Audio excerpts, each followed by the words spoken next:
This is Mark Laxer. It's April 24th, 2020.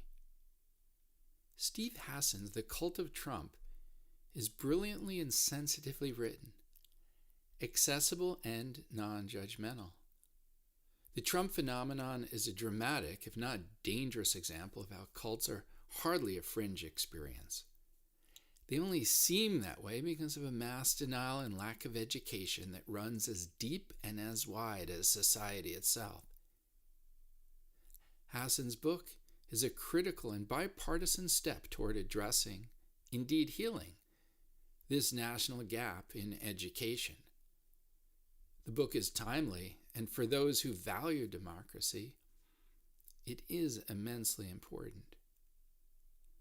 Some people feel, however, that it is wrong to view Trump followers as cultists because it demonizes them. Some feel Hassan is a partisan who happens to disagree with Trump's political agenda. Some feel it's wrong to describe tens of millions of people as being brainwashed. After all, how would you feel if you were told you were being brainwashed? Is telling people who are being brainwashed that they're being brainwashed the most effective way to snap them out of it? Separate from how people feel, the fact is that destructive cults do have things in common.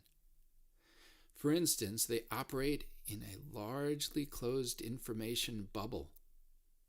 The information flows from the so-called leader, and there is little to no checks on that information.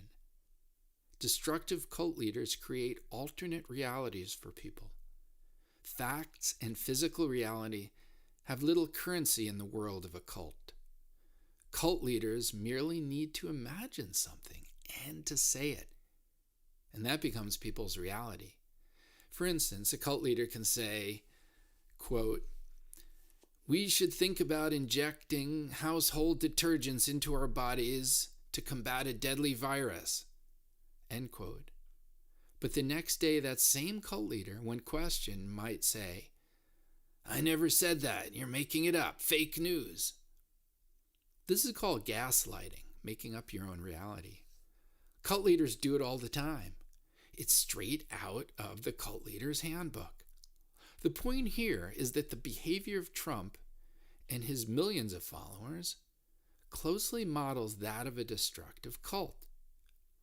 I say this not as a Republican or a Democrat, but as someone who has close friends who vote blue and close friends who vote red. This is not a partisan issue.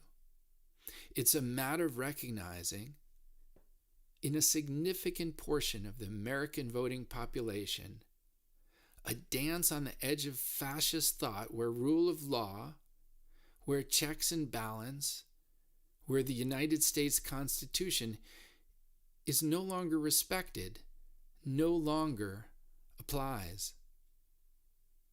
Should we step timidly with such an understanding so as not to hurt people's feelings?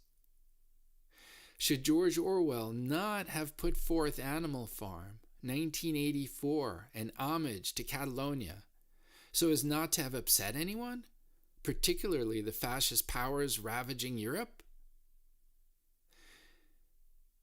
Steve Hassan boldly and sincerely confronts the truth of what's happening, not in the fairyland of powerful, delusional people's imaginations, but in the real world.